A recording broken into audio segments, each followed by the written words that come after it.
इतनी बबली पर्सनालिटी मगर इतना कुछ सहती हैं, कभी लोगों की FIR, कभी किसी किस्म के इल्ज़ामात, कभी आप पे लोग बातें कसते हैं, कभी पीछे से बातें करते हैं। क्या वजह है रूबी जी? यार कहते हैं ना, नाम होगा तो बदनाम होंगे ना। हाँ। तो लोग बदनाम करने में ही मेरा नाम ऊपर कर जाते हैं, और वो बैठा है ना ऊपर देख रहा है सब। हाँ।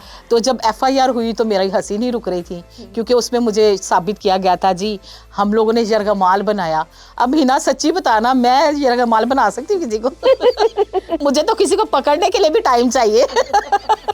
खैर चलता रहता है जिंदगी के साथ साथ। अल्लाह लोगों को नेकी की हिदायत दे। हाँ, खुश हैं अब? अल्हम्दुलिल्लाह, अल्लाह का करम। बिल्कुल, आप सुनाएं, आप कैसे? बिल्कुल ठीक। अच्छा रूबी जी, ये बताया ना कि टिकटॉक की दुनिया में क्या हो रहा है। रोज कुछ ना कुछ एक बम्बारमेंट हुई होती है, रोज वीडियोस आ रही होती हैं, रोज कुछ ना कुछ हो रहा है। लेकिन सबसे पहले मैं बात करूंगी ये डकी बाई और जन्नत मिर्जा की, जिन्होंने पाकिस्तान इंडिया का इतना बड़ा इशू चल रहा है, जहां आपके मुल्क पे बात आ रही है, सालमियत पे बात आ रही है, कौम को दिफा की बात करने की बात आ रही है, तो वो लोग बिल्कुल कहते हैं जिप ऑफ।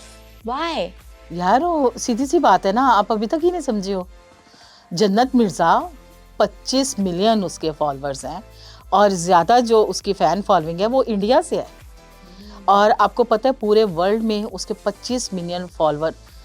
पाकिस्तानी तो वो है, लेकिन क्या मतलब हुआ, रेटिंग कम हो जाएगी यार। जाहिर है इन्होंने अपनी जो है डील्स की होती हैं, अपनी प्रमोशंस पकड़ी होती हैं, PR पैकेजेस लिए होते हैं, तो अगर वो कुछ भी बोलेगी तो आपको पता है फिर।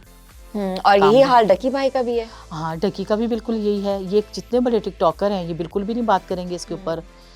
उसके बरक्स आप इंडिया के देखिए, इंडिया के तो भरपूर बातें कर रहे हैं। और बड़े अफसोस की बात है कि हम लोगों की तरफ से इनको इतनी ज़्यादा पब्लिसिटी मिली है, पाकिस्तान ने ही इनका नाम ऊपर लाया है ना, तो इनको बोलना चाहिए था।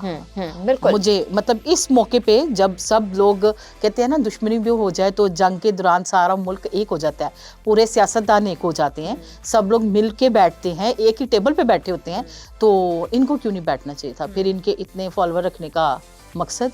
अब मैं ये बोल रही हूँ तो थोड़ी देर बाद मेरी ID बैन हो जाएगी। क्यों बैन हो जाएगी? उनकी एक रिपोर्ट नहीं और मेरी ID बैन। अच्छा, मुझे बताएं कि उन्होंने ये भी कहा है कि उन्होंने अपना जो टूर है लंदन का वो शॉर्ट कर दिया है और वो वापस पाकिस्तान रवाना होंगी।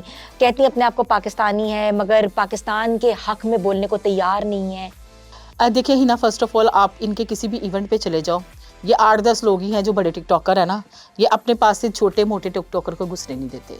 अब आ जाते, जैसे लंदन का टूर ये मिस करके जल्दी आ रही है, तो उसको वहाँ पे कुछ सामना हुआ होगा, पाकिस्तानियों का सामना हुआ होगा। बिल्कुल इशू हुआ होगा कि ये कुछ नहीं बोल रही और क्यों नहीं बोल रही, तो इसलिए बेहतर है अपनी ही कंट्री में जाओ। लेकिन यहाँ पे भी आके उनको सामना तो करना पड़ेगा। वो यार मुस्लिम, हमें दफा करना चाहिए। सरहदों पे इतने मसले मसाइल हुए हैं, और क्या क्या कर रहे हैं ये लोग? कम से कम अपनी आवाज़ तो उठानी चाहिए थी ना इनको।